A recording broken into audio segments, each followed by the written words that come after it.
This week on LOL Leading Out Loud, we talk about a policy that's hiding in plain sight. It's called the New World Order.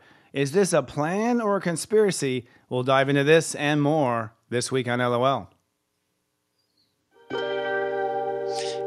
up. I don't just talk stuff and repeat stuff. I'm living this stuff. And you can thank me for covering your Astro.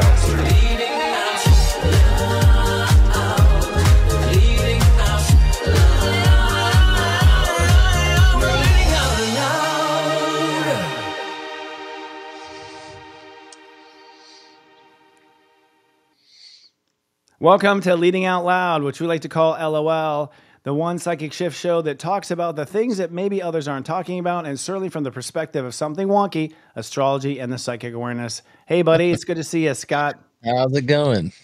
It's going all right. Yeah, it's going all right. I mean, how's the new energy? Pluto's in Aquarius. How's that feel for you? That's our psychic surf report. It is inside out energy. I think we're going through a lot of change right now. The sun is at step 29 Scorpio. And so things are edgy today, I would say. People are edgy because we are defining the final edge. Yeah, I feel it too. It kind of feels like pieces are trying to be put together, but it's kind of hard to get it together. So I'm feeling that a little bit too this morning. Had a couple instances as well. Yeah, totally. And this week we're going to dive into the topics of the New World Order. We thought it'd be appropriate considering that President Trump or President-elect Trump is back. Pluto's in Aquarius, so that's a big shift of consciousness. Who knows? We might even hear about Q again and what's happening. That'll be interesting to see. We just thought we'd give our own look at this whole big view of things, especially on the cusp of Scorpio ultimate power into Sagittarius, which is belief or not. But first, let's dive into the energies of the week, which you've started already. Energetically, yes. Astrologically, it is our psychic surf report is a little bit wonky because we do have a lot of big, major things happening at the same time. As you mentioned, Pluto has moved into Aquarius and out of Capricorn for the rest of our life. That's it. Thank goddess. I myself, and I'll talk about it in a minute, how I felt about it. And the sun is now moving into Sagittarius here in a couple of hours. So we're going to feel the end of like crazy Scorpio energy into like, cool, let's get stoned and go for a Bob Marley ride Sagittarius, which I dig. But this month in Sag, Scott, we have a lot of retrogrades. We have Mercury retrograding in Sag, which is the mind inside out, so to speak. So, Mercury retrograde happens, every 3 months or whatever. Not a biggie, but it's through Sagittarius. So it means that we are really rethinking what we believe in. One of the reasons why we chose this topic for this week. But then we have Mars retrograde from December 6th to February 23rd, which means our ego will be deflated as well. Yeah. So the upcoming month is going to be a deflated mind and deflated ego. And it's curious to see what's going to happen. And then we have all the deflated people who didn't feel like they got the election right. It's going to be, I don't know if it's going to be a happy Christmas. I don't know. It's kind of interesting. Right. People definitely coal in the stockings, right? Right. Yeah. Sorry, guys. Your holidays are screwed. No, actually, I think it's a good timing because I feel like it's a good time to like get back to our roots. And I've been saying this kind of like past couple of weeks. I've been feeling that. So I think it's a good time for the holidays to get back to the roots. And I've been feeling a little bit of that too, as well as kind of like remembering the things I've done when I was in my childhood. And that's been coming a lot in a lot of my readings as of late too, is like going back to your roots, remembering the past and bringing that excitement back in, that cozy energy in. So I feel like it will be more actually good for the holidays and Christmas and Thanksgiving to go back to the roots. So yeah, I think it'd actually be a good thing. I mean, it depends on the people who are, wanting, resisting that or not. That could be maybe bad for them if they don't want to go back to their roots, Yeah. Well, I mean, I think if we build a tower of cards and they've come crashing down. So you go back to the roots, I'd say back to the beginning, back to the drawing board, that kind of thing. True. Now let's review last week. What have you picked up in the last week? We had the final degrees of Scorpio. Today's the 29th degree of Scorpio. Scorpio is about drawing the line, especially this part of Scorpio is about drawing the line for the future. Right. I have never been in so many arguments and boundary skirmishes in my life, in business, in partnerships, and in friendships and stuff. I mean, and even in family. I basically was happy to walk away from certain people in my family going, that's it. I've done a whole lifetime. I'm done. Like, I don't know. I really don't want to invest anymore. It just doesn't change ever. You don't change ever. I don't change ever. Fuck it. And I've always been like, let's all get along. Let's all be happy. And I'm like, screw it. I'll talk to you in heaven. I don't care. So it's been intense, this final negotiations of the sun in Scorpio. What have you seen with your clients and in your third eye? The same thing. I have seen a lot of chapters being closed. Mm. I would say kind of things being revealed. Like I was saying last week, kind of like the masks falling off. You're hearing that thud, and like people showing their true colors, but not just other people showing the true colors. Like your true emphasis of what you really feel is starting to become true. Because, like you said before, we've been glossing over a lot and saying, "Oh, I just want to keep the peace," and we realize we can't do that. That's not possible in all situations. So sometimes that fragmentation is necessary to put people in their places, in a sense. And I don't mean that in a mean way. I mean like energetically, in a sense. And so it actually can end up avoiding conflict. So yeah, that sometimes you got to break away from things. I've been seeing that a lot with my clients too, and external friendships. For my personal relationships, it's been kind of like reconsidering my approach to understand that if I can actually allow myself to be more flexible too, that sometimes that's also revealed that how stingent we could be too. So that could also be a positive thing to loosen up. So I've noticed that too this week. But I think what you hit on the head in that sense of like really kind of setting those boundaries now, and it's not about playing nice anymore. Not Yeah. that doesn't mean too, for those watching, it doesn't mean that you're being mean. It just means that you're accepting things for what it is. Yeah, I'm not faking my orgasms anymore. Like I'm just that's ultimately what it comes down to. Like I'm not gonna pretend that I'm enjoying it just for you. I just can't pretend anymore. And before I used to. I mean, it wasn't even pretending. It was just like holding space until they understand. Like Yeah. waiting for them to get it or waiting for something to change. And I feel like that has just ended now. It's just like that's it. I'm done. Right. And That's the thing also, too, like, yeah. yeah, go ahead. Well, I was just gonna say, like, we think that because we're like all like positive that we have to keep, being intertwined. It's like sometimes we just have to go off and do our own missions and journeys and such. And so, if we're not seeing that, then there will be conflict. I would say energetically that kind of, it will break us away if the energy is not matching. Someone has a mission over here or someone has a mission over there. Like we have to be more conscious of when we need to go off and do our own things too, so it doesn't become a very tense negative experience, and that we blame people. Well, it's interesting because this kind of leads into today's topic, although I won't dive in too early. But this idea of we all have to get along, like we all have to live together and under one roof and under one religion, under one nation, is really just, I think, an attempt to control us under one easy umbrella. Yeah. Because foxes don't hang out with rabbits. You know what I mean? Like there's a lot of things in nature where they don't hang out; they end up being killed. Yeah. I like the Texas policy. You do you, and I'll do me. You know what I mean? Like stay in your own lane, get off my property. Like I kind of like that energy. We Well, don't there's more have to. respect. There's more Right. respect that way because if we understand, like you're doing your thing, I'm doing my, there's a respect. We don't have to argue. We don't have to fight. We're trying to mix too much and blend too much and make excuses. That'll never happen. It just creates more conflict and judgments. So I agree with you on that. And the whole point of being alive, we're all one in heaven. We're all connected literally. I can't get any privacy up Right. there. Jesus Christ. I come down here, I want a little freedom, I want a little individuality. I want to be able to do my own thing. That's the whole point of coming down to earth, is to Right. separate. Right. But also too, I love seeing people that don't think like me, but I like seeing them not living the same life. It's interesting to observe. I like to see that dichotomy. And so I won't blend myself with it, but I learn a lot from it. And I love that diversity. So many people want the diversity. They think that means that we're supposed to like integrate with everything, and said that causes a lot of conflict. And I see a lot of people who want diversity, but then when we have like a nation divided, right, on political ideas, and it has to go to the states, then they complain about it. I'm like, but that's the point of living in a diverse country.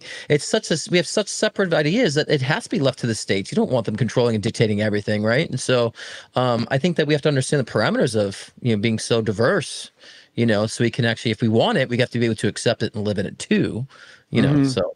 Totally. I had a conversation through Wendy Kennedy with the Palladians, which literally she goes in trance, and I'm talking to the Palladians, which is just a head trip in itself. Really cool to talk to an alien race through a person. Yeah.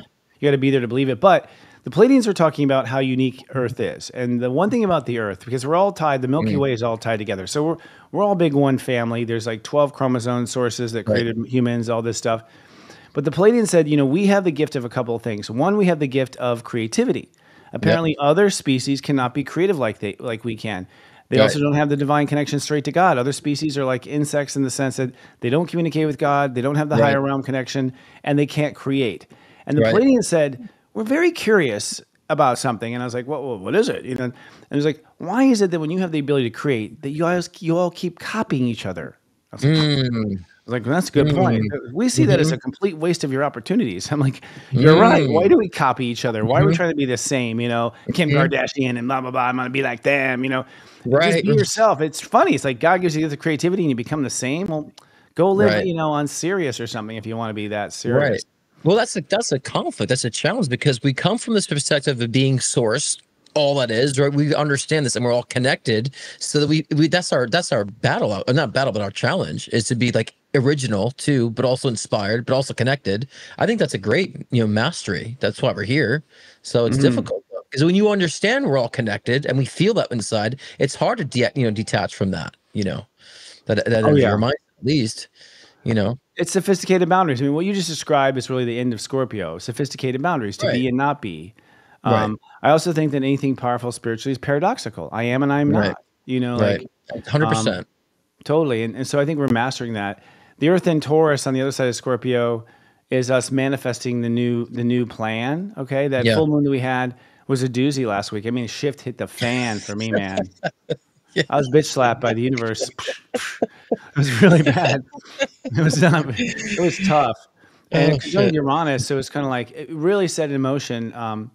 It really, first of all, created a lot of debate about what we're doing. Like Sirius Story was like, no, we're doing this, no, we're doing that. Like, Right. so there was a lot of argument on what to do and what not to do. But there was also, for me, I noticed a lot of decisions. A lot of separations. Like, okay, we're not. I don't need to be on your. I'm unsubscribing from that. You just go ahead. Right. Good luck, kind of thing. Yeah, So well, there's. I've been seeing that. Like I've been triggered. I don't say triggered, but I've been kind of like easily agitated by people being so judgmental in, a very free community, right? And so when I see people being so like stuffy and like I don't like that, and so I'm not following it. It's like, well, then this is passionate. Spiritual is about inclusivity. It's about everything. It's not just one parameter walk of life. And so I've been tested this past couple of weeks after that, that astrological boom, so to speak. But I've been really kind of standing up because I really think that we as spiritualists, especially in the spiritual community, we should be embracing all of that, and you and I were talking about that before. It's like, yeah, it's astrology, but it's also the psychic, it's also the mediums, the tarot readers, it's all the above. We want to unite and bring together, not separate, So I've been seeing a lot of people trying to separate that aspects in spirituality, and I'm like, that's not what spirituality is for. That's not what these platforms are for. No, you know who's got it? The gay community. I love the gay community. Seriously. You go to a gay club, you're accepted. It doesn't matter if you're dressed as the opposite gender, if you're half naked, if you're dressed, if you're wearing a suit, if you come with your wife and kids, it's all good. Everyone's having a good time. And it's funny because the gay friendly people, gay people will be like, okay, like they won't necessarily think it's great, but they won't kick you out either. They're very cool. Like, okay, whatever you're into, honey, like I love that conscience. I think in a way the gays are like totally pioneering like how the world needs to come together. Have you been hanging around the gay community? Because that honey came out very, very, very natural for you. Okay. Yeah. Well, I know I'm accepted. As I'm here with you, buddy, yeah, I'm just going to absorb into it. I mean, but I just think it's a great model. Yeah. I mean, Yeah, our community, and we're very protective too because of what we've endured, right? Yep. And so, but I think that I think any community too, like even people who call people rednecks and stuff like that. I found really good country groups that are so open and welcoming and loving too. And so, I think any group that's in it to win it and in it to just be themselves is going to be very, very warm and inviting. And I said this before, Christopher, last I think it was last episode, that I think the next couple of months we need to find the individuality of what group that we really are in, so then we can allow other groups outside of us to do their thing too, and then we can like commingle, easily without judgment or being triggered. Someone got triggered because I wear hats. Someone's like, put the comments like, I can't watch someone who wears that thing on his head. I'm like, it's a hat. Like, what the hell, Yeah, that's interesting. That kind of stuff is so funny to me. It's like, whoa, your day is interrupted. Your day is interrupted because of that. You know what I mean? Like, because of a hat, or because fiddling with glasses. So, but I think that's what this time is for, though, because the wonderful thing is I want people to understand like those irritations are going to reveal to you probably what's been holding you back. Well, 100%. And besides, those irritations represent the shit going wrong in you. Let's not forget how this works, folks. We are, I believe, asleep in heaven right now, and this is just a dream. And so in this dream, you're getting pissed at Scott's hat? Seriously? Like, that's what you're doing with this amazing discovery? And it's like, P.S., you must have a thing about hat, or you're losing your own hair, or, you didn't get your... There's something going on in you that makes you not like that hat. And if you think for 1 second that the hat's the problem, You got to learn a little deeper, my friend. There's a lot more going on, you know? But Chris, don't you think too, and we'll get into our topic too, but don't you think that it's also important for us to maybe stand up to those things, not to fight or bigger, but just to call it out? Because I think those things go on too much. And I feel like in our community, there's new people that come in and they see things like that in comments or whatever. It's like they're coming in new to get away from that. And so I feel like that, it's time for us who are, in leadership of spiritual communities to kind of like call those things out, because I don't want people who are just falling in to think, oh, here's another judgmental group again, right? Or here's another judgmental aspect. And I think if they see someone like calling that out and saying we don't do that here, it helps others to kind of feel comfortable, that there's not somebody so judgy or so critiquing, and so we gotta stop doing that. I think we all have parts where we're overly critical, but I think we have to be more conscious in our communities with this. Well, you're speaking to Pluto and Aquarius. I mean, when Pluto was in Capricorn just a few days earlier, I was worried about drawing because Pluto is the line. Pluto's the line. Pluto's where you draw the line. It's the final line of the solar system. It draws the line between our solar system and the rest of the Milky Way. It's the final barrier, so it represents the barrier. And the sun is the source of us. So from sun to Pluto is the soul's system. Pluto defines the edges. Well, Pluto's in Capricorn for 15 years. And so we're trying to define edges in like basically Capricorn energy, which is a fucking mountain. So it's like, drawing a line in a mountain we're afraid of avalanches. We're afraid of being crushed with our power. We're afraid that, someone will turn against us. But as soon as Pluto went into Aquarius, I was all like Scott. I was like, no way. I mean, like, I am not going to, seriously, I had no problems just saying like, no, it's not, no, the answer is no, like no problem. I didn't care if I disrupted or anything. I just suddenly had this power to call a spade. I think so. I feel like we have that power now. I mean, the universe is supporting basically what belongs and doesn't belong is what it is. Right. To me, it's vibrational. Well, someone here says, I don't think you need to call anything out unless you're triggered. That's not necessarily true. I mean, when Jesus saw those barring in the temple, he abruptly and very forcefully pushed them out. I don't think leading means you're triggered if you're calling something that shouldn't be, right? Because then it's just like, then we just ignore everything and let people just be chaotic, and that's okay, and excuses it. No, I think people need to stand up and start, confronting. It's like, we shouldn't have to only do it in extreme circumstances. If we see someone fighting somebody in a store, we just sit back and say, oh, you can't step up because that's triggers. Like, no, you're defending what's right. And so I think we do need to learn more of that. I think the complacency, the pacifist spiritual energy is not healthy for us, to be honest with you. I don't think it's healthy. I feel like we have, in the structure of astrology, and the way I teach it is that, Leo is love. Okay. So Leo is love, and the opposite of Leo is Aquarius, which is, where does that love belong? So Leo is love, and then where does it belong? Right. And the simple moral truth to me is, hey, if this is loving, it belongs here. If it's not loving, it belongs hell over there. Exactly. Doesn't mean you're triggered. Doesn't mean you're triggered. You're responding to that, or just especially or defending yourself over that. It's just calling it out. I think that energy's energy. Energy festers, man, and we don't. Every time you throw words out, you're passing a ball of energy to people. And so, what are you going to do with that when someone passes you a ball of energy? You can take it, throw it back, or just turn it into something else. I like to convert it and just call out what it is and redirect. And sometimes we have to do that. I think just too many people, just don't let it bother you. I'm like, but then that continues, so so we do have to have discernment, though. It's not every time, but I think most times it's good to take a stand, because other people are watching, other people are looking at those, those interactions. And so sometimes you might do something that you stand up for someone that someone else feels appreciated about. So I've been more aware of that. I used to keep my mouth shut about all that stuff, but like, with Spirit just saying, no, take a stand. And when you were two, because I've never seen you keep your mouth shut, first of all. And I've never seen you, like, it doesn't have to be all the time. When I hang out with you, it is all the time. You're yelling at squirrels, people writing parking tickets, like, anyone is not, I know. You're late. You're dropping zeros everywhere, man. No, I'm kidding. He's not a grouch, but he doesn't. He will at minimum turn to you like privately, like, can you see that? Can you see what that's happening over there?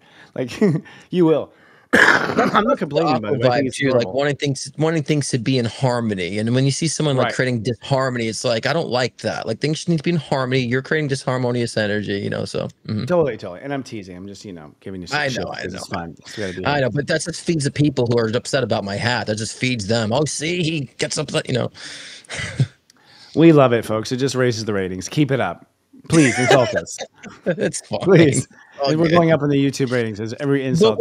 Yeah, but we're just explaining the cycle that we're in. It's bringing out that energy, and we need to be focused on individuality, so we're not triggered or upset by other people's things, so we then can come together. So I think the remaining of this year, the next couple months, I think this would be great to nestle in, go back to the roots, and so I think it's a good time for that, actually. So just to button that up, right? Totally. Well, Pluto's in Aquarius for 24 years. 24. Basically, you and I will 19. be Okay, just as good looking, but older. But it's going to be, 24 years. yeah, The last Pluto transit was 15. So because Pluto has like this racetrack, like long, elongated racetrack around the sun, right. there are some signs where it's in a sign much longer than other signs, not an equal Pluto universe. So Right. Pluto always kicks the shift out of Leo and Aquarius. So this is one of the two longest that Mm-hmm. Pluto like works to re-architect the boundaries. And so now we'll be re-architecting this for 24 years, okay? Which means defining what belongs, what doesn't belong. And my Yeah. point was, what belongs is when, Aquarius says it, if the waves go together, it belongs. Okay. It's like if two birds of a feather that flock together belong. They If they belong, don't, right. if they're not on the same beat, if you're playing jazz in a rap concert, you don't belong. Like it's Right. so simple. The frequency, they get along or they don't. Right. Right. And it doesn't mean the other one has to die. You know what I mean? It just means they need to get over there, Exactly. that side of the room. Right. You know? Right. And I've been trying to prepare my clients for that coming in too. That's why. So people just think that, oh, he's just being, stuffy Aquarius. It's like, no, I just want to prepare because because we're going to start seeing more of that. I want us to be in flow with all that, not in opposition. Yeah, totally. Yeah, we don't. Aquas will like snap at you, but then they want to be back at peace in like 2 seconds. Like it's a little lightning fart, is what it is, and then it's over. A little kind of painful, and it's over. So we shift. Actually, we move into Sagittarius today in just a few hours. Yeah. Yeah. And Sagittarius is the collective, is your belief structure. Mm-hmm. Okay. Mm-hmm. And one thing I want to just put out there right now is that we have the wrong belief about beliefs. There's this, basically, I believe that, you had like the Roman Catholic Church and Christianity, and they took over the world and they started killing people who didn't believe and blah, blah, blah. And then you had this other huge organization that came along, science. Right. And science said, oh, if it can't be proven, it doesn't exist, Right. And so we had this idea that, it has to be proven by fact in the world to be true. And if you Right. can't disprove it, blah, blah, blah. It's like inside out logic. If you can't disprove it, then, I can't remember how to Right. go there. The problem with that is that's not how God works. Okay. Right. You have to believe before you see it. That's how it works. Right. You have to believe. And bullshit, scientists, don't tell me that when you set up an experiment, you don't have your own opinion and believe what it's going to turn out to be. You're trying to prove Right. what you already believe. Come on. Right. You're Right. not all objective, like, oh, I'll see what the truth is. Every scientist I've talked to is like, I think it's going to be this. I hope the evidence plays out. Right. It's never been like, oh, let's just see what it happens to be. It's never that. There's always a belief going into it. Yeah, but there's a lot of things that they can't prove. They can't prove that I'm thinking a certain thought. They can't prove my emotions. They know I have it. Could they prove that it's actually true that I feel sadness if I'm holding it in? They can't do that. Doesn't mean the thought or the emotion doesn't exist because they can't measure it completely. They have lie detectors, but they can't use it in court because it's not completely 100% verifiable. So you can measure things, but that doesn't mean because you can't completely confirm its, validity that it doesn't exist. So there's a lot of that in science that we haven't expanded on, and they're trying to measure non-physical things with physical things, so you're not going to find that in that way. So yeah, I agree, and I think that's kind of the breaking down this new order, right, is really for people to understand. I think we've been seeing a lot of that in society, that science has kind of given two responses to things. It's this and it's this. Like, wait a minute, which one's the real study? And so I think part of this new world, breaking down of the spiritual new world, is that we're starting to recognize that we don't know everything. We don't have everything measured. Right. And so I think more and more people going based off their experiences, their undeniable experiences. And so to me, the new world is like all about the fake science. And then the new world spiritually is like we're breaking down that modality and we're focusing on our own spiritual experiences, and that it doesn't have to be measured to validate my experience. Well, I personally feel that science is the study of magic. Like I agree. that ultimately, Real they're, science, they're yeah. watch these vapors, measure this, biatch. But I feel like the problem with science is that it corrupted people into thinking that they had to have proof of who they are, that they had to have proof that they could. If you believe in your heart you can be a great singer, where's your proof?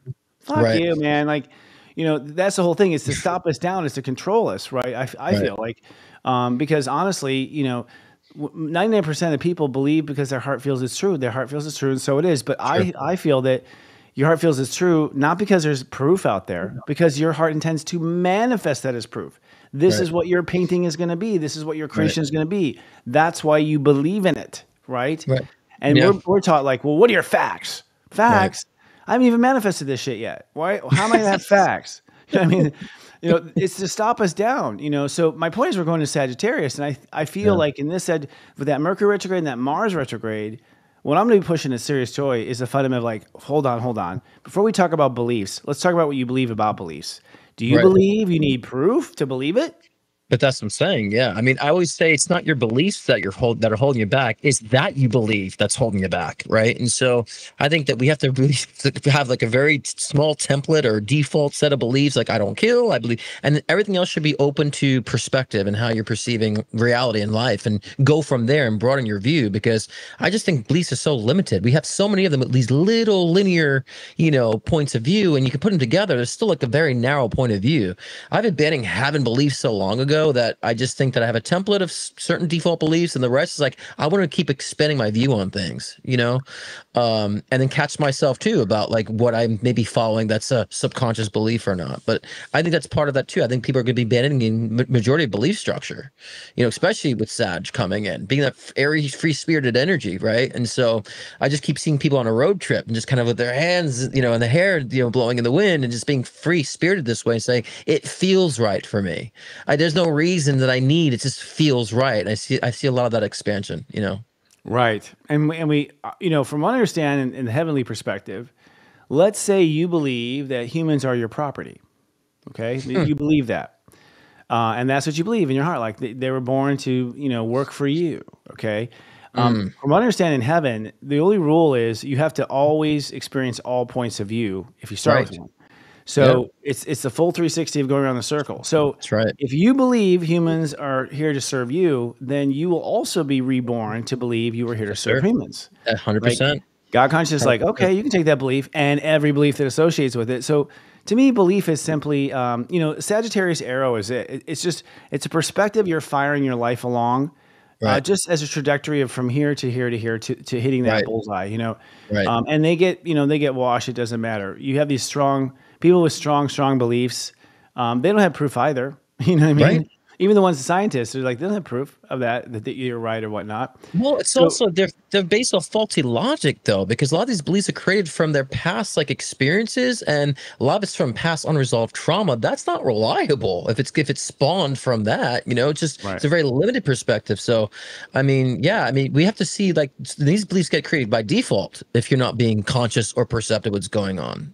So totally, right. So if you went down the Titanic, and the next life you don't believe you should be on a boat, well, obviously, a lot of it's just obvious past life conclusion, as far as beliefs are concerned, and they'll fight to the death about this. And what gets me is this idea of trying to overwhelm someone else's belief. If you are trying to convince someone else, you're weak, because if you need someone to go along with your belief, you're not a very good believer. You need other people to go along with it, That's true. And this idea of my beliefs are better than your beliefs. Okay, right there is a false belief. There's no. It's all what you want to paint on the canvas of human life. It doesn't matter at the end of the day. What matters is the experience of following that belief to the experience it brings you. 100%. So I feel in this Sagittarius season, I do have an astrological reason for this. I feel like we're really going to be fundamentally looking at the concept of beliefs itself. Really questioning some deep philosophicals with Mars retrograde and Mercury retrograde, because Mars and Mercury retrograde, those two assholes are the ones that cause all the trouble. Your mind and your ego are always conspiring. Okay. Your mind will egg on your ego. Like, do you see what he did? Do you see what he said? And he goes like, what are we going to do about it? These two sides of yourself. Well, God's going to make them both limp. Okay. For the next 6 weeks. So I think people are going to be walking around like sludge factories, feeling uninspired and not knowing what to do. Really what's happened is we've had our two key parts of ourselves that fuck it up all the time be drugged by the universe with a retrograde. And in that, it's interesting. We'll see where people come out, especially, after the presidential shift, and clearly the power is changing. And with Pluto and Aquarius, Pluto and Aquarius, I felt it as soon as it went in. Did you feel it? I did. Yeah. I mean, of course, of course I did, you know, but I want to dovetail what you're saying too off that, Okay. because I feel like a lot of people will deprogram, but they forget to reprogram. You know what I'm saying? Mm, And a lot of times people spend so much emphasis of letting a belief go. It's like, well, you let it go when you expand, you know, your perspective, then you can easily let go of that limited belief. So I think we just should be spending more time too reprogramming. And the emphasis, yeah. what are we reprogramming to be? And so yeah, I definitely felt. I think the day of, I definitely felt this kind of like opening of my heart chakra, kind of just like feeling like compassion, but also the other end of that compassion, the heart chakra, was this, the zeal, you know, for like doing what's right and saying for what's right. So I felt I felt a lot of that come in too, and so, but yeah, I think I'll find that balance as well. And I'm doing tonight on my live show. I'm going to go through all 12 signs and see and forecast for each sign what that would mean for Pluto and Aquarius. You know, the beginning of such. So catch me I'll tonight, have, my live show. Actually, I'll have nice to little tune plug in. there, huh? I'll have to tune in. Yeah, I felt Pluto in Aquarius. I mean, I felt Pluto in Aquarius the first time. I was in a bad spot at that time. Mm. But this last time, I was in a decent spot, and suddenly I was just like kind of like Popeye eating spinach. I suddenly was like, "Thank God!" I mean, I felt Yeah, I finally had a right to be contrary. yeah. Like Well, this gives me the power to say "fuck no." You know what I mean? Like don't you like it? That feels good, right? it feels very good. I think I'll be an Aqua next life. Just saying. I think I'm aiming for that. It's really fun. But I felt it. But I think what it's doing is it's allowing you to create a line between energies. That's what Pluto and Aquarius does. I mean, Pluto Right. allows you to create a line. So Pluto and Capricorn was all like, we're creating a line between the rich and poor. We're creating a line between this and that, and we'll talk about that, in our next segment. But Pluto and Aquarius is like creating a line between a vibration, which is like, no, that vibe sucks. Get out of here. Right. Like what vibe? Get out of here. Yeah. Like it Right. gives you that strength to just kind of drop that line and step Yeah. away. And, So I've been doing that a lot too since it came in. Like you see people like mistreating someone in the store. I'm like, hey, don't talk to someone like that. You don't know what they're going through. Like I've been standing up more than I usually would, and being a voice in that way, because sometimes I feel like I feel like people need to feel like they have protection too, or feel like they have a voice. I think people are so not wanting to touch things and not wanting to offend people. They won't stand up and at least stand up for someone who's maybe, weak-minded or in a position they're not able to stand up for themselves. I've been seeing a lot of myself being put in situations like that lately too. And the person's like, thank you for saying something, and being thankful for that. And so I feel like, Pluto Aquarius is going to be doing a lot of that, which I don't know how I feel about that, because I'm usually just kind of, keep my peace, don't say he anything. wants a piece, but he will disrupt if necessary. I have this If philosophy of necessary. I believe in the law of attraction. If you attracted me into this moment, then you want to be schooled. Like that's what's gonna be. You should have attracted me in this moment because I'll go school you. You're my space and time. You know Right. what I'm saying? Like that's my Right. attitude. Like it's divine order that I'm here to tell you Right. you're wrong. You know what I mean? Right. And But if you're like offended by my bluntness, then you need some edge in your life, honey. And oh bring some yeah, edge and bring some roughness around the edges. So, yeah, I think that I say too, Christopher.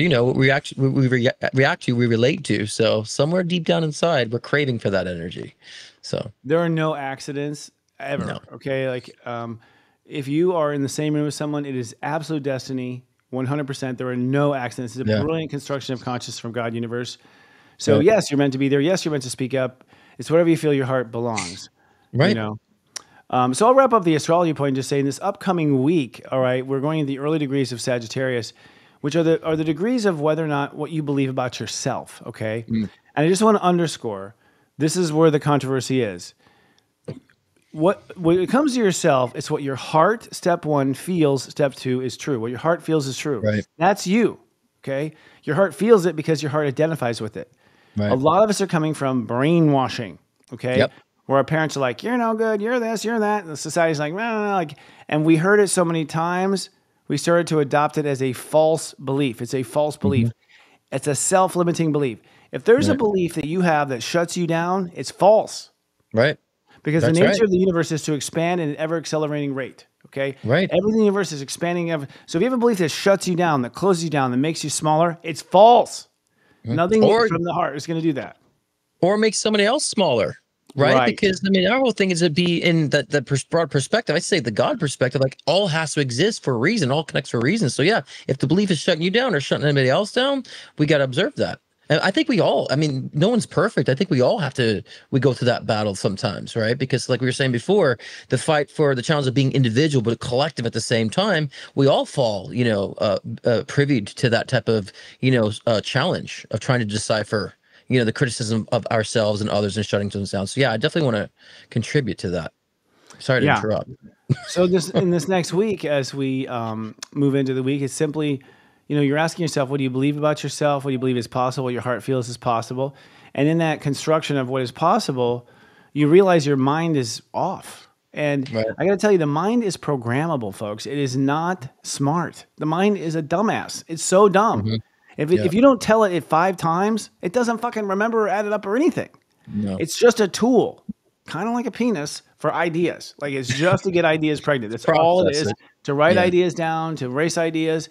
We have been falsely talked into this idea that the more you can memorize, the smarter you are. Bullshit. There's too much data. So get out of your mind. It doesn't know shift. Right. Okay. Your heart, what you feel, that's true. Right. And you can look it up in the spiritual dictionary anytime you want, in the higher self. It's true. Our soul needs to be programming the brain. I would say the soul knows 100%. Where to go. The soul's a programmer. So you can't let that brain program on its own by default because of experiences and because you have to let the soul be that programmer. Right. And that's the same thing of like science going, this is fact. You got to prove it. First of all, have you ever heard of a medicine test where like they have one group that doesn't get the medicine and one group that does get the medicine? Placebo effect. Yeah. The placebo effect. Do you realize that this is the average. It never gets out there. Half the people in the placebo cure themselves. Right. On average. Half. Right. Half. Yeah. So half that didn't take it every time. This is scientifically not scientific proof. Half those people who thought they had the medicine actually heal themselves 50% of the time. And the things they measure based on the unmeasurable of the placebo effect. They still use that in science, but they can't prove what's occurring there. They just know the placebo effect. They're acknowledging that someone could believe something enough to where it manifests tangibly. Bashar, a long time, when I used to watch Bashar, he had a story where some guy was dying of prostate cancer. They gave him 3 months to live. He prepared, to die in 3 months, and he died. And they did an autopsy. He was misdiagnosed. He didn't have prostate cancer. You know what I'm saying? He really believed and prepared for it, and boom, it happened, but he didn't have it. So, I mean, yes, we can enforce a lot and infiltrate a lot of energy based on what we believe. That's why I think we need to be more cautious of these belief structures that we possess. I change them like underwear, so. Yeah, you do. Thank God. So. Collection. We always see this underwear collections. So, but I think that we need to be very conscious. I think Sag is a good energy to do that right now. Go back to when I say roots too, I also mean the core, the soul, in the core of our soul, what we really feel again. What are we feeling again? Yeah. We have a person asking, aren't we here to learn discernment? Absolutely. No. I mean, you don't think we're here to learn discernment? What are you discerning? I mean, you're discerning what you've created, right? Are we supposed to discern among other people's experiences or our own? Well, I'll say this as a psychic, right? Because I think like right now, like psychically during Sag, people will feel more intuitive, especially going back to the core. So I think that it's not that we're here to learn discernment. I think we need to have discernment. I guess I'll put it in that context because of the diverse energies that we have and the connectivity. So yeah, we need to have discernment. We're not here to learn it. So, and I guess that depends on the karmic journey that you're on. Perhaps in your past lifetime, you're very gullible. So maybe this lifetime, your karmic lesson is to learn discernment. So that could be very individualized based on your karmic path. We all need to have it though and be aware of discernment. But I wouldn't say we came here to learn it, This suggests discernment as in looking to the outer world as your evidence. No. Mm-hmm. No, I'm sorry. We're not discerning between these people and that people and this president, that president. It's what your heart feels this way it happens, and what your heart feels this way it happens. That's the discernment. You're finding and exhibiting keen insight and good judgment based on your heart's feelings, not on what you observe in reality. To me, that's what discernment is. That's what discernment is to me. Right. Well, I don't think that's the common definition. I think common definition is like, problem. Let's explore what they've done and what they've done. And it's just like, and we'll discern what is about. No, don't base any of your life on other people. None of it. Oh yeah, no. But see, me discernment is what you said. Like, what does the heart feel about the matter, right? And Right. like, we have all this like information wars using discernment to know, okay, that's fabricated, or this feels like it's biased, or this feels like it's set on. I think we need to have discernment in that regard. We're exploring in a soup of diverse energy, spiritual energy. So a lot of us are not so perceptive about all that. We do have to have discernment. But yeah, if it's trying to measure the outer world, no. But I think spiritually discernment is coming from it's just intuition. Well, It's intuition. again, what you see again, you're an evolved discerner. Like you're discerning from the vibration your heart is telling you. Right. And so I feel this commercial, don't feel good. I feel this commercial. I'm feeling me. I'm not sitting there Right. going, well, let's look at the sex and let's look to see who has the ingredients and what stop that. You know what I mean? Like, shut up. Like this feels good, this feels bad. That's a discernment. So then we have the discussion is that people have to understand what true discernment is then. Because Right. people are probably people are not thinking discernment as far as processing. They're not the discernment is just intuition. Your intuitive response is what discernment really is. I think to me that's how yeah, totally. Well, speaking of discernment, we're gonna give you a great topic to discern from. But first, a nice promo here for ourselves. Serious Joy is doing the White Light Friday sale. That's right. Retailers call it Black Friday, but here at Serious Joy, we are rebranding it to the Friday based on the White Light Friday sale. On Friday, January 29th, Serious Joy is offering a special sales promotion. You can get 2 months of Serious Joy for just $3.99 a month. If you've been a Serious Joy subscriber before and would like to come out and try the new service, we have reset your status to new customer, giving you the ability to sign up for our introductory rate. Now, we are a spiritual life coaching service, if you don't know. We use your personal date of birth to curate a highly personalized spiritual life coaching program. You have to watch it and try to believe it. If you're not worth $4 a month, I give up on you, okay? Our service sends up to 10 messages per day on your smartphone or web browser or email address, coaching you into seizing the day and the best version of yourself. We also have a plethora of other features and subscriber perks, such as a daily audio podcast called The Daily Pep Talk. We have music sound healing with Kristen Ryder, basically helping us with music and using music and sound to elevate. We have the Mega Motley Show that gives you your monthly horoscope. And as of recently, we have now casted Mary Magdalene on the site. I shit you not. The wife of Jesus is coming through this woman named Krista Marie. Again, you got to listen to believe it. Fantastic. Don't take my word for it. All these features and more for just $3.99 on our White Light sale. Going live Friday, November 29th. Use the promo code White Light Friday. They're like, did we make that simple? We did. Okay. You did. All right. So that brings us on to a very lighthearted, fun topic. The New World Order. Last week we discussed Armageddon and our efforts to keep things light. We're now going to dive into even something lighter, the New World Order. And just to give you like a definition, the New World Order is a conspiracy theory in which adherents believe that a cabal of powerful elites is secretly implementing a dystopian international government structure that will grant them complete control over the global populace.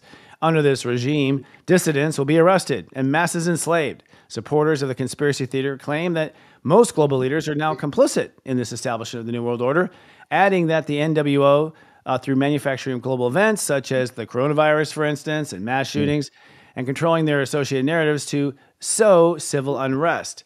So this is the theory, okay, out there that there's a New World Order out there. Now, I have seen President Bush say New World Order. I have seen many presidents say New World Order. I mean, I've saw a clips of that. If anything, it's on the back of your dollar bill in Latin. If you look at the back of your dollar bill on the pyramid, it says New World Order in Latin. So it says it on your dollar bill. Jesus. So, I think, YouTube already hates us. So we're just talking about the truth here now, as far as it's concerned. And I also think that, now I feel a little bit safer talking about these things actually with Trump. I mean, pro-Trump or anti-Trump. It's like, you can officially be a jackass and get away with it. My president's doing it, so I get to do it. Like I want to do it too. But I have to say, just in fairness, first of all, I don't believe in a conspiracy. I just want to say that right now. The word conspiracy was invented by the CIA potentially. I don't know if you heard this or read this, right. But it was there. It was put out there as a means. I don't even remember when they came up with it or whatever. But conspiracy theory. It's not a conspiracy theory, folks. It's a business plan. Okay, that's what I keep telling you. It's a business plan. Like. Right. There are, AT&T conspires with Sprint. Okay. Like people conspire all the time. Scott and I have an agenda you'll never know and understand. We've conspired. Everyone conspires. It's not a big deal. Let's get out of the definition of conspire. Yeah, it's just But it's just a very vague, terminology used to, just to invalidate something. But it's just the terminology itself just means to conspire. So what does that mean? Just people gathering to information. But yeah, I think the whole thing, everything's been labeled conspiracy. I think that what we're saying before about information wars. I mean, you look up something like, for example, is cheese healthy for digestion? You have all these studies say it's perfect for digestion, and I'm just making this up. Or then others say it's horrible for digestion. If you look this day and age, there's so much conflicting information saying about one thing that I think that's a part of the control to get people so confused and harder. And to go and we talk about discernment, we have to have discernment to sift through this dichotomy of information, because it's like I get just as much of saying pro versus con on everything now when you search for things, and so I think that's part of the plan too, keeping people confused, distracted. Totally. The facts are always changing. I mean, cholesterol is good for you. Cholesterol is bad for you. Well, this cholesterol is good. Like, God damn it. Like, you call yourself a scientist, you can't figure out cholesterol. You know what I mean? Like, low fat is bad and now high fat is good. It's like, it's always been, just a way to make money, because then they can push the products of, well, fat free, then that didn't work. Now it's sugar free. Now it's all this carb free stuff. It's another way to kind of spin, the mechanics of our economy too, I think. Totally. For me, when I heard all this conspiracy stuff come out about New World Order and stuff, at first I was like, no, that's stupid. No one be that evil. Now I'm like, oh shit. Apparently it's a full-time career. Like the World Economic Forum broadcasts their plans. Like they broadcast it. There's no hiding or anything. Like I actually saw a WF video where they were talking about how like glasses could control the brain of your employees. I'm like, are you shitting me? Is this, what is this? Mr. Burns TV from Simpsons? Like, I couldn't believe it. I was blown away. So for me, the hardest part to believe was that people would spend their time being so dark and negative and controlling. I mean, that's so boring, to me, to control someone like a robot. It's like, well, I think people have to understand like kind of the structure, because there's a pyramid on the dollar bill for a reason. All the peers, like your mundane people doing, and the higher you reach up to that top of that pyramid, and you see everything, and you control money, you control, and it doesn't have to be necessarily malicious. It's just that's their way of they're finding where civilization needs to go, and they could be thinking in their own minds, this is positive direction where civilization needs to go. But who are they to decide that, and who's confirming that, right? So I think that we have to have discernment to like people watch the news. I'm like, no, watch a World Economic Forum. They're telling you everything they want to do on the global scale, one world government, one world currency, all those things. And so, we need to be more perceptive about that. Again, whether or not it's an evil plan or just people have so much power, so much money that they think they just can dictate the flow of civilization. Either way, that's not healthy. If we're not in on it, or if we're signing away our rights unconsciously because we're so concerned about the Kardashians and whether or not, stupid mundane issues are important, Yeah. Kiss my ass, Kim. I don't care. Like, I really don't care about you or your But it's those distractions, because we're not seeing what's going behind everything that's going on. We're fighting about mundane issues that will never get solved, right? And as they're pulling the strings, No, you're totally right. I mean, honestly, do I psychically feel there's a conspiracy or a business plan to rule the earth? Yes, unfortunately, I do. Yeah, I do feel it. There's evidence everywhere. Oh gosh, where do we start? The World Health Organization. Right. Okay, you assholes in one little building in one country are going to tell all of us what healthy is? Who elected you?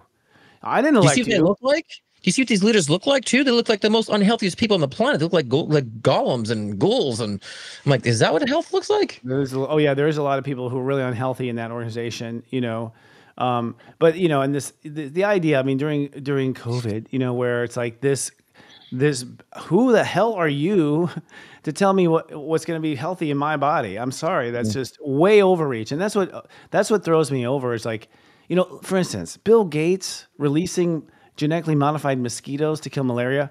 Asshole, who invited you to reinvent a species? Okay, Windows DOS still sucks. You only have shown me that you don't know what you're doing.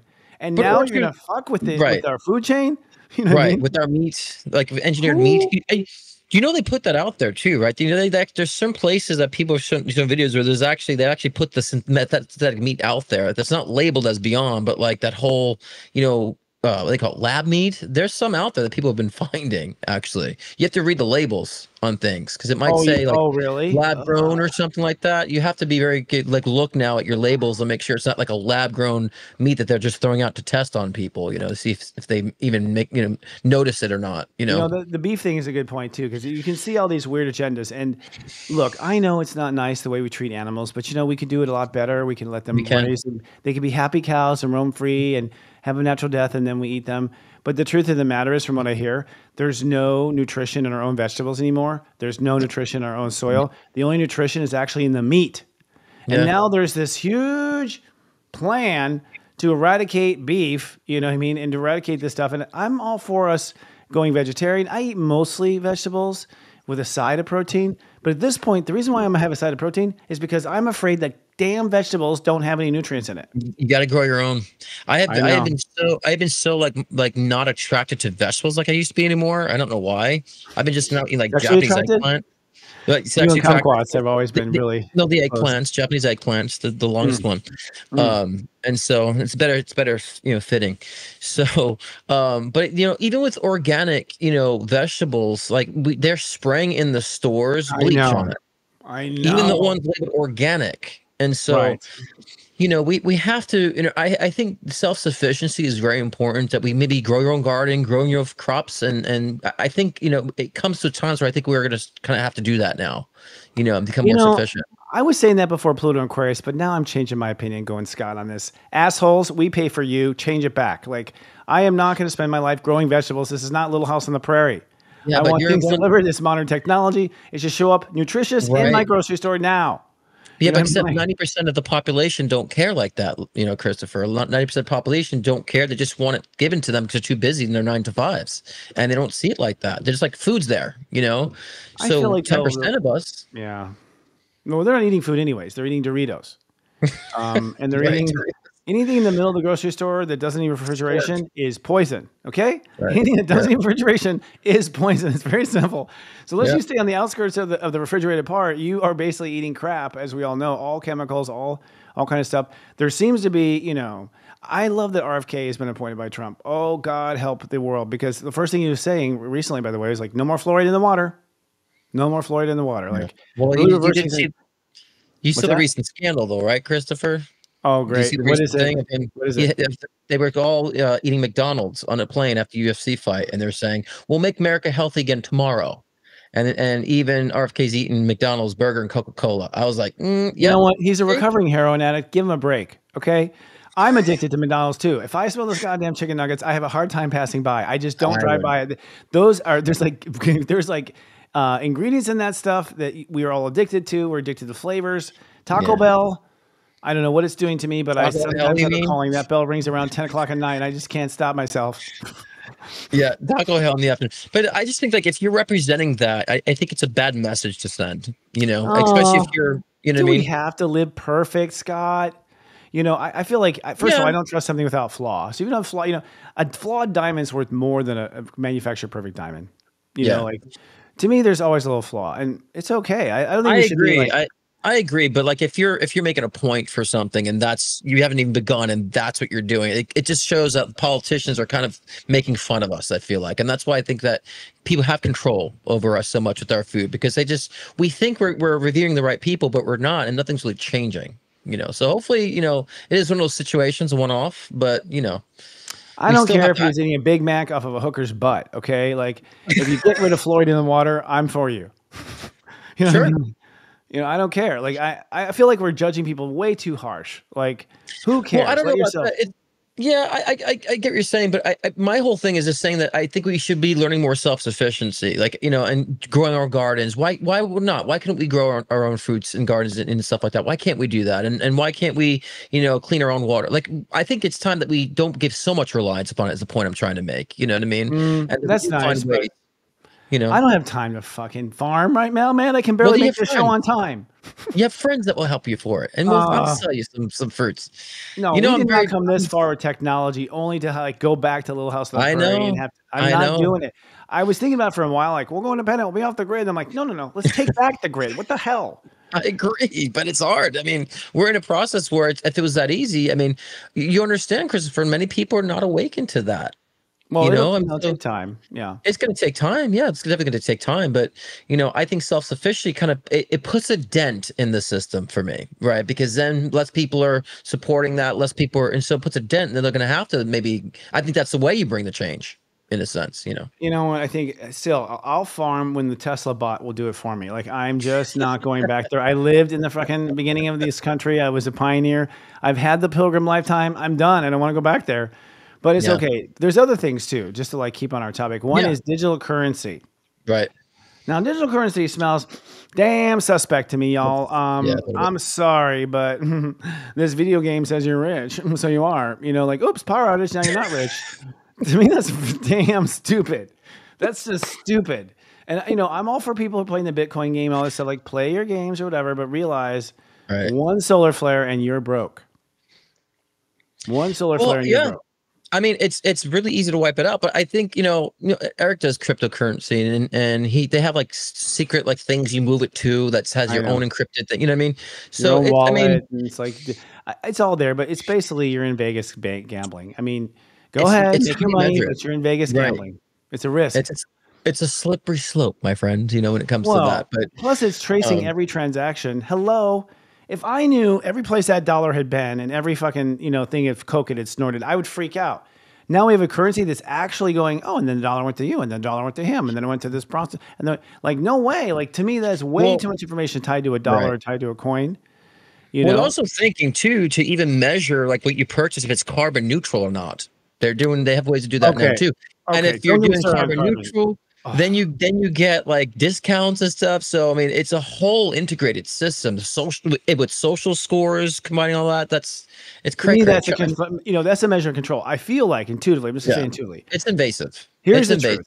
I have gone to science classes, y'all, in universities and gotten A's. First of all, okay, I have gone and educated. One of the things that they found is they went and took an ice sample in Antarctica, right, in the North Pole. The ice sample. Guess what? Carbon has never been lower. Right. It's never been lower. We've had more carbon in the air in the past than we did in the present. And by the way, there was an ice age when there was more carbon. So I don't buy it. I think carbon taxes comes down to this. I think there's two factions of power in the world. I think the oil companies have a lot of money and a lot of power, and the other side, whatever that is, don't like that. I agree. And they want to tax. They want to tax and control the oil corporations, the oil money. Yep. Now, should we be on oil? Should we it's dirty? It's like it's like smoking a cigarette while you're giving childbirth. It is gross. I mean, but at the end of the day, I don't buy the carbon thing. I don't buy that we're being overwhelmed by carbon. And by the way, we need carbon. It's what plants eat. What it is, right? So we're cutting down plants, which make oxygen. And what do they eat? They eat carbon. They need carbon in the air. Yum, yum, yum. So it's like, the problem is we're cutting down the trees that eat the carbon, if anything. The problem is not that we're putting too much food in the air for the plants. Well, carbon is life. You need carbon for life. So yeah, it doesn't make sense, but it's just overly politicized. And I think it's just more about money making. I think it's about controlling the oil industry. Yeah, one side controls oil, the other side does not. So it's just a fight about politics and trying to get people to be empathetic about our planet when it really has nothing to do about that at all. You know what? I was going to hang out with someone last night. Couldn't get here because his fucking Tesla wouldn't recharge in time. No offense. I know you just switched out of it, so you're on my side, buddy. I just switched out of my Tesla. Yeah, it was a lot of issues. Sorry. I'm not. No way. I want something that fires up regardless of the grid being live, regardless of. No way. Like the push also to electric. It's like, yeah, it's cool. It's noble. Let's drive around a golf cart for the city. But I wouldn't make my life on it, man. Well, the thing is, I mean, there's been a lot of issues with it, them exploding, the Tesla's been exploding. Minor issues. Starting on fire, combusting. Yeah. I don't, for me, it's just like, I did get Tesla initially because I thought I want to get out of a gas vehicle for that fact, but I just think it's not there yet. And I also feel that it's just too connected. Like they can really take over the driving thing. And so, it's just, it's one little text message and every Tesla shuts down. Yeah, there's been a lot of people, as you've seen, and even in France, there was a major accident. A car could not stop. It was driving 100 miles down the road and exploded and hit something and the driver saying they couldn't control the gas. It was doing it itself. And Tesla's like, nope, wasn't us. So there's been a lot of those instances that I feel like if it's perfected, okay, but I feel like it's still not there yet, to be Look, seamless. They say your cell phone is emitting EMFs and all this other stuff. So I'm going to go sit on a plate of EMFs and drive around town. Are you fucking kidding me? It's like we're now sitting on a cell phone and driving around. Seriously? Like, I don't get it. Plus, not to mention the evil mining that necessary for the rare elements. You know what I mean? Like, we need all these, all these rare elements. We're going to dig deep in the earth, tear up Mother Earth, make her look like she's got acne. Like, just so what? Like, here's the other thing, too. We have the money to scrub the emissions. In the 70s, they added filters to all the mufflers, decreased pollution by like incredible percent. Right. They can do it again. Like, we can put out. Plus, there's hydrogen. It's like, don't get me started. But the point is we're actually on New World Order. I guess I'll do a two-part on this because we're almost running out of time here. Right. But I think that's one. Another one, is we just have to say, is you had said this too. The borderless countries. Yep. One world government. Yeah. Just let anyone roam around without any problems or whatever. Borderless trading. It's like, no, I think we have to put up fences. Good fences make nice neighbors. I'm not saying people can't go back and forth. I'm just saying not at will. You know what I mean? Like, like ultimately, I'm all for. America's the melting pot. That's what I love about it. Right. One thing I hate is being in too much of a white place, like where it's all white. I just get so bored. I want culture, I want flavors, I want people, I want spice. So I'm all for that. But the fact that the fact that we have the idea that like we're basically relying on China for our medicine because it's cheaper. The idea that we're gonna keep borderless countries and we're not gonna have any tariffs or anything like that. So when I need an aspirin, I'm gonna fly to China. Right. Right. When I could have made it right here in town. And by the way, that's using a lot of gas and fuel. So there's a lot of controversy and paradox there as well. Well, that's what I think is a problem in America, though. I think everything is so condensed and spread out too much. There's so much unused land. If everything's kind of spread out nicely, we live comfortably, we wouldn't have to there'd be so much around where people can have accessible to us. It's too condensed here and condensed here and condensed here. And there's not things that are spread out evenly to where we can actually have cleaner air and less of travel because everything's spread out nicely and dispersed nicely in our country. So I think that's another issue for me, is that we're just so condensed in so many large areas and then nothing in between. I think they said you can fit all of the United States comfortably in the state of Texas. They said Texas would kill you, but yes, that's cool. That's true. They kill you, but we can like, get off my land. But there's a lot of theories about that, and one of them is like fourth dimensional beings in the sense that everything is gridded in a city like a circuit board, and it's like there's a rumor out there that we're all living on top of each other like the Matrix. We're basically all like all of our energy and power is being concentrated so it can be harvested. Right. I've been a big conspiracy theorist on energy harvesting for a lot of things. So I wouldn't doubt it. I would say. I can't do the heavy city thing anymore. I just can't. My head hurts. I can't. I get overwhelmed. That's why I like where we happen to be right now, brother. It's like because it's like California, but it's not hugely populated. It's just spread out. And I can feel though. I don't know, Christopher, if you notice this. Like when I'm in big cities, I can feel like a wavelength. Where my mood, you know what I mean? There's some wavelength, I don't know. And one time I woke up, I heard a high pitch, but only when I moved my head a certain way, and it wasn't my ears because I would close my ears and hear it. And I'm like, what is this like high pitch? And like that day, everyone was like acting crazy. So that's another conspiracy, is frequency wars, right? And I think that they could be generating certain frequencies at certain tones that affects people's moods. And because how is it I see collectively in one area people doing this, acting the same way and fighting, and then the next day it's gone, and so I think there's a lot of that in cities. I feel like a tone that changes my mood, and I feel like I have to swim through it a lot of times. Being very conscious of that. Oh, I mean, I end up drinking. I cannot handle it. I'm not kidding. Because I'm overwhelmed. It's like I can only take about I went to LA again not too long ago over the summer visiting people who work with us, and 2 days in I was sick. Like I just could not take the energy. It's just too much. Mm-hmm. So I feel like there's a lot of clearing out there to do. But actually, Scott, we're out of time, sadly. It's been an hour of business plan conspiracies, but we'll have to bring up this topic again. Let us know what y'all think about it. We're going a little risque here at Pluto Aquarius. Do you have any announcements? You have your show tonight. I do, yeah. I'm going to be talking about, and we'll close with the resolution, all this, because this is just us being aware about what's going on, right, with these things. It's not to be like doom and gloom. It's like we are rising above. We're awakening spiritually. So clearly, when we awaken, the challenges also increase too. So I think in this game that we're playing, the fact that the challenges are increasing shows that we're evolving too. So it should be a very positive confirmation to us, and we're going to make it through. We're going to fight it through. We could talk about next week about how we're going to do the new world order in the spiritual version, how we're actually rising up from all these paradigms and such. But yeah, I'm going to talk about that too on my live show tonight. I'm going to go through each of the 12 signs and kind of just generalize how it's going to forecast, Pluto and Aquarius for, at least for the year coming ahead, and what to expect and how it's going to trigger your own psychic abilities and psychic awareness too. So I'll get into that tonight at 6 p.m. Pacific, 9 p.m. Eastern time. Yeah, awesome. Well, yeah, we'll talk about it. And agreed. Scott's show is great. If you guys don't know, you can also get a question answer for him. For an affordable price too. So it's very hard to get a question answer from Scott, even when you were co-host with him on the fucking show. But, I'm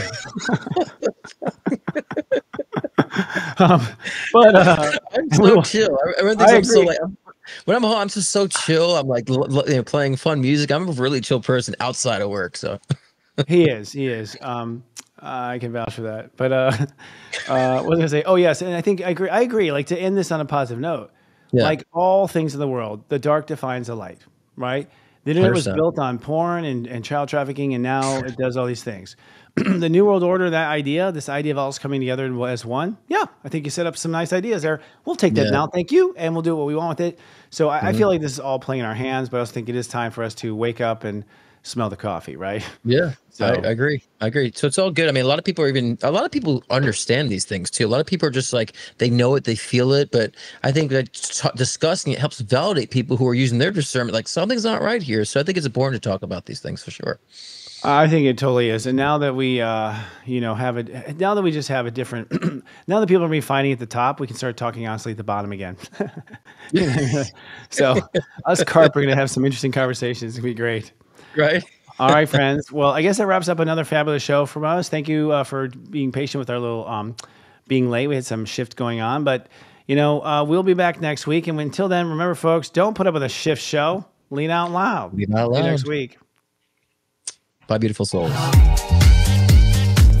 Ooh, they actually, we got away with that. Wait, I think YouTube is officially banning us right now. Uh-oh. Yeah, exactly. No, and I didn't think we had enough content to talk about. We didn't even get through half of it. No. Actually. Yeah. Well, I think Pluto's just opened our mouth up to unlimited bullshit. Unlimited.